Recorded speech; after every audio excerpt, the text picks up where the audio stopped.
business owners and executives from around the Valley. This is Business Leaders with Lance Cardoza.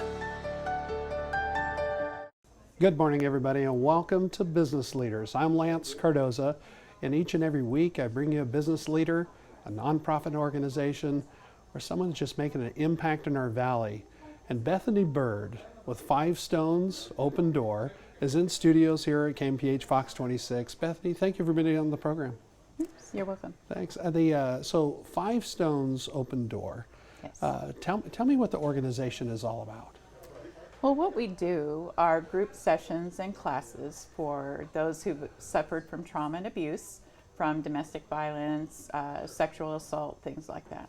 And so you're the founder and the executive director of the organization 5 Stones Open Door. And what brought you to that point as the founder of the organization? Well, I had 5 friends over the years who come to me for advice or seeking help because of domestic violence and or sexual assault. Mm-hmm. And I never had the words, enough words or the right words or the knowledge to know how to help them. In our community, we didn't have any resources. Yeah. And so, and later they had lost their lives to those things. And so God put it on my heart to start something. Is that how the name 5 Stones? Yes. So my precious 5 stones, my 5 friends who lost their lives, are now living through those that we help today. And so that's their living legacy. Wow, that's the open door. Yes, that is the open door for them. Excuse me. And during that time, was there a process during that time for your 5 friends? Talk to me about that process.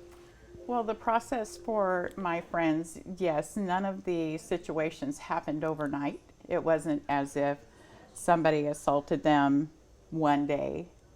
It was a slow, gradual process, and because of that, there were a lot of conversations between myself and them. Mm-hmm. A lot of what's typical, which is, but you know this is happening, why can't you step away? Yeah. Mm-hmm. And do you find that a lot in the organization when people come to you about that stepping away? It's very hard for somebody to do, and why is that? It's very hard. There's a lot of back and forth in that they don't quite understand, and people on the outside or even their family do not understand what the dynamics are that keep them in the situation. When we suffer from abuse, we start out with the incident.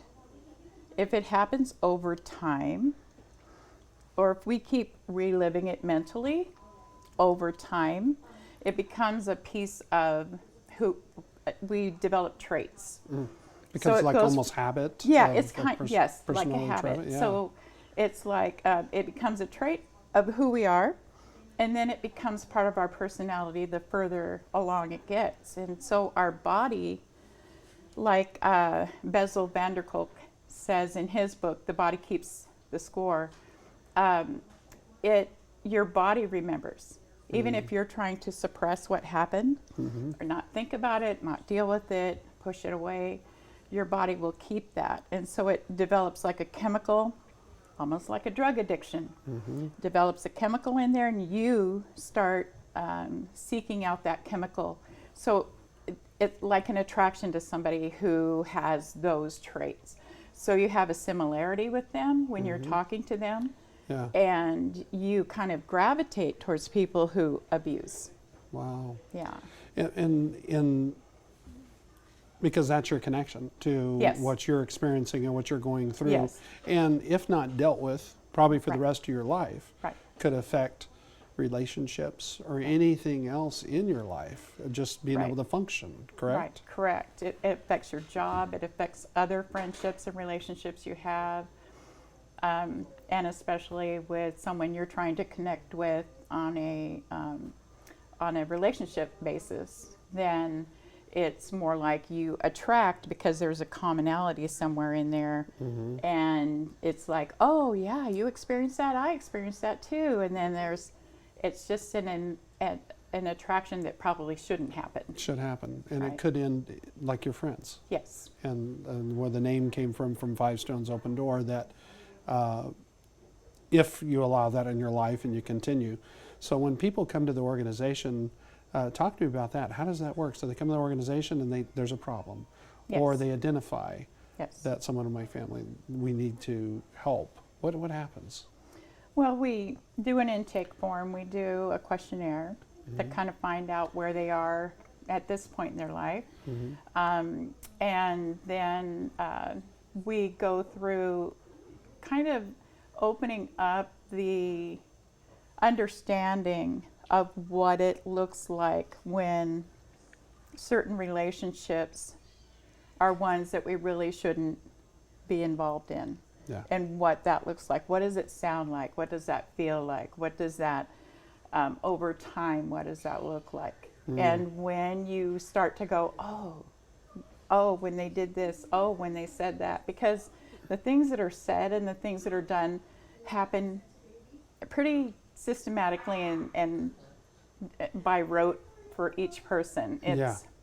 kind of the same thing. They've written books about it, and it does go along those patterns. So when they start hearing, oh, yeah, that's happened to me before, or Yeah. they've said it like that, or I felt like that, then Yeah, and a lot of times they don't realize it because Right. it's just No. become, like you said, a part of just who Right. they are and their chemistry of, yeah, they just think this is normal, Right, and correct. or it's all my fault. right, yes. And it A lot of tends to be a lot self-blaming. of self-blaming. So your organization with Five Stones Open Door will help navigate Right. probably a plan for them that will be able to get to a point of treatment and figure out what to Yes. do. Yes. So they don't end up in a situation like your friends were. Correct. Yeah. Yes. So the best way for someone to approach the organization to start to get help, how would they do that? They can give us a call. They can also find out more about what we do, what classes are offered for them through our website, and so we're available in that way. Perfect. Yeah. Perfect. And so Five Stones Open Door, you're probably somebody, you might be sitting at home watching the show here on Tuesday morning and at 11 o'clock, Business Leaders. And I want to remind everybody, you can go to the QR code right here on the screen. So you can use your smartphone, scan it, and be able to go right to their website at Five Stones Open Door. When we come back, more with Bethany Byrd here on Business Leaders. Don't go away. Welcome back to Business Leaders right here at KMPH Fox 26. Lance Cardoza along with Bethany Byrd. Five Stones Open Door. And we were talking about your organization and the good that your organization does in the community. You had 5 friends. Yes. And they lost, I don't know if you'd call it a battle, but being stuck in something, a situation that they couldn't get out of or didn't know they could get out of it. Yes. Talk to me about that with your 5 friends, maybe that experience that it was probably pretty hard for you today because you probably have a wealth of knowledge today that you've helped more than 5 friends now.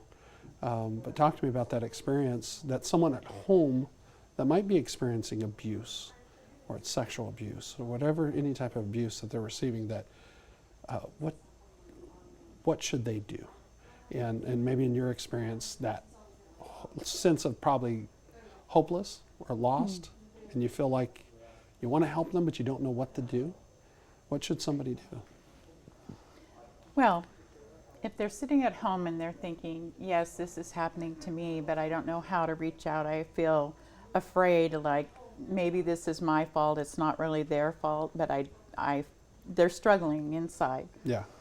And to reach out to Marjorie Mason, our center, Five Stones Open Door, to many different, just make that initial call and make that connection, because we do have the words to say and we do have programs for you, and we can lead you along. We're here to stand by you. We're here to see you. We understand what has happened. We know that it's the truth. It is happening, and we do see you. And I've heard it many times, and sometimes the truth will set you free, but at first will make you miserable. Yeah. And it's part of that is the complacency of the situation, I would think at times too, that like you said, it sort of becomes their cultural fabric of just this is what it is, or this is my fault, and they need a launching point. And those organizations, and you mentioned Marjorie Mason and Five Stones Open Door with your organization, you've seen it all. Yes. And you'll know how to navigate that for them, or at least get them on the right track to do that. And a lot of times women think that they can't even trust themselves. A lot of times if the perpetrator is there, they've surrounded themselves with people that agree with them and will say, oh yes, she can't be trusted because he's built that there, don't listen to her. She's crazy. She doesn't know what she's talking about, things like that. Yeah, and it could be men and women. Yes, could men be and abused. women. Yes, it is the same way. Yeah, the same way. And so with your organization, what, like you said, the first step is to make that phone call and go through the process. Yes. Some of the trials and errors of that process, what do you see when someone approaches you and maybe they think, I'm just worried that it's going to get worse, or I'm just worried. How do you deal with that? Because that probably happens often, right? It does happen often. Sometimes they'll get a hold of us and then they won't contact us for a while, and then they'll reach out again. And it's kind of that wrestling, or it may not be the right time because they feel things are volatile at home. Yeah. And or if they expose, then it's going to ruin the whole family, but that's not They feel the like truth. that weight is on their shoulders. Correct. Yeah. Yeah, they're carrying it. Yeah, and you say that's not the truth. So that person, and maybe that person is right now watching here with business leaders, and you're that person. And that number below the screen, and also that QR code, that website, could be your lifeline. And not only a lifeline for you, but a lifeline for the abuser too. I think together as a group, it doesn't stop until you do something. Correct? Correct. And maybe that's a starting point. It's going to be painful at first, but you don't want to end up again like your 5 friends are in a situation to where you can't handle it now. Right. And so you got to start somewhere. So do you see that's where maybe the trial and error, when somebody first calls, and I don't know about trial and error if it's the right word, but when they reach out and maybe it's just not the right time, or do you experience any other situations when someone calls you like that that's a hard overcoming? They come in, and sometimes they go all the way through the intake process, and then it's scared. It's scary for them. Yeah. It's something new. They're not used to it. It's not part of their routine. How are they going to explain where they're going and who they're meeting with or who they're talking to on the phone? A lot of their situation is very controlled. Yeah. So being able to step out without raising alert processes for the perpetrator, then they find it hard to be able to get away and have their own space. Yeah. And be able to work through it. Talk to me about the success when someone makes that first start and can breathe again. Yes. Talk to me about that. Oh my gosh. When I go from seeing women come in that are afraid of everything, they're afraid of trying something they don't know, or just afraid of life in general, and to go from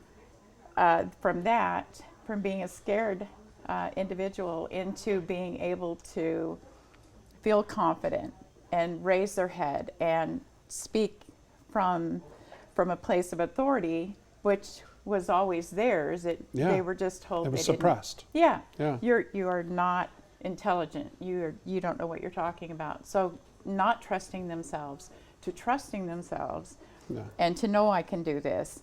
And yes, I can. And these people are here for me, and we can stand together, and we do stand together. Then that's life. That's the open door. That's the open door. Yeah. And it starts just by making that phone call, or make a phone call to someone that you know is in a situation and share this information. The website's below, and the QR code is there, and the phone number. and you can reach out to Five Stones Open Door. More to come with Bethany Byrd. We're going to talk about it more. Business Leaders with Lance Cardoza. Welcome back, everybody, to Business Leaders. My name is Lance Cardoza. We're in the studios at KMPH Fox 26. Every Tuesday morning at 11 a.m., I bring you another edition of Business Leaders right here from the studios. That's Tuesday mornings at 11 a.m. You can go to businessleaders.tv, or you can get your smartphone and you can scan the QR code below, and you can go back and watch past episodes of Business Leaders at businessleaders.tv. My guest on today's show, Bethany Byrd, we've been talking about your organization, Five Stones Open Door. We've been talking about, in the beginning, you talked about your 5 friends that came from the name. And I've wondered, and I'm glad that you shared that, what Five Stones Open Door meant, but you had lost 5 friends to abuse. Yes. And you have 5, they were your stones, and now an open door to new life to be able to escape. Yes. The reality they're stuck in. Talk to me about, if you were to talk to people at home and they're in that situation, maybe like you were as a friend, what should they be doing as a friend when you know it's happening or it's going on? What should they do? Well, as a friend, listening to their story and, being there for them, they have to make the choice. They have to choose. But being there for them and listening and standing with them and understanding, yes, this is happening. You can give them our phone number, our references, Marjorie Mason, whoever, of the local things, to let them know that they have the resources to reach out. And I would say leave it in the hands of those who know how to then take them and walk with them. But as a friend, to be there, to hear, to acknowledge that that is happening to them, and to step in wherever you can.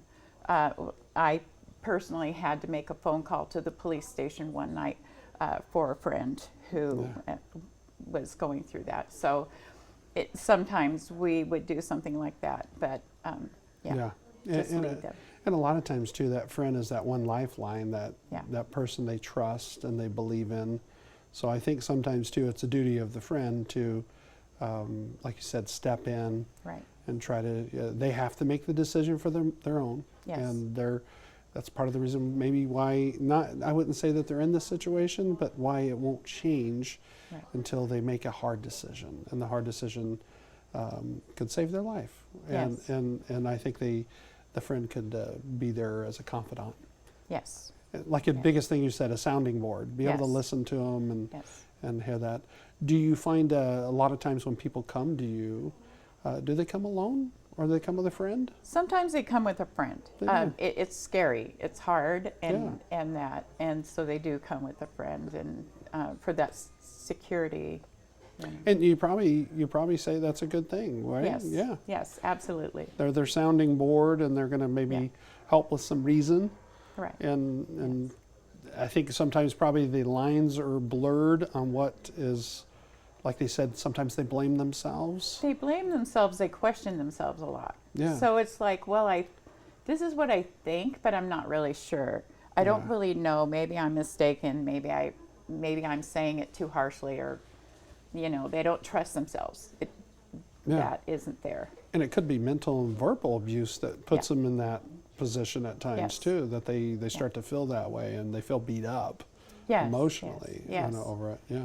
Yeah, and constantly the person who's doing this to them are constantly checking on them, or what are you doing now, or where you are now, or who are you talking to now, or they just don't have a minute to themselves to think. And sometimes even with that friend. Right. It becomes very limited. Right. Like, what are they doing, and are they talking about me, or what's going on? And it can be difficult. It can be difficult. What is the biggest challenge with your organization today? Five Stones Open Door.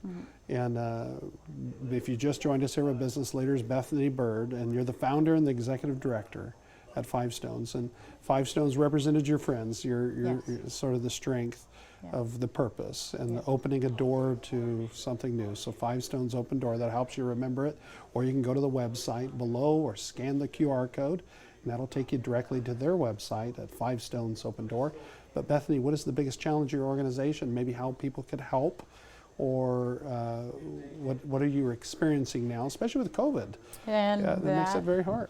that is number one today, is the mask mandates have come back into place. We do in Selma have plastic partitions between the tables. We do space out. We do have masks, and we have very small groups of 4. So it's very, very small and contain, just trying to follow protocol and do that. So it's been difficult, and a lot Yeah. of people are leery of that, but also more contained in home where these things are happening. So Yeah, which tends to, I was very worried about the pandemic with children at home, yes, that sometimes their sanctuary is at school, right. Correct. and maybe abuse or alcohol abuse or anything that could be happening. And you Right. probably hear and experience a lot of that right now. Yes, absolutely. And we're looking to expand and open up our children's services maybe more when the pandemic's a little more behind us. So Absolutely. Well, you have a great organization. thank you. And I'm sure charitable gifts and anything that will help the organization Oh, is yes. always welcome. Yes, yes, So, absolutely. So Bethany Byrd from Five Stones Open Door, the founder and executive director, thank you so much for being on Business Leaders. And that's all the time we have as we close another edition of Business Leaders here at KMPH Fox 26. If you'd like to watch this episode or other episodes of Business Leaders, make sure you scan the QR code below or go to the website. That's all the time we have. Next Tuesday morning, 11 a.m., right here at Fox 26. Don't go.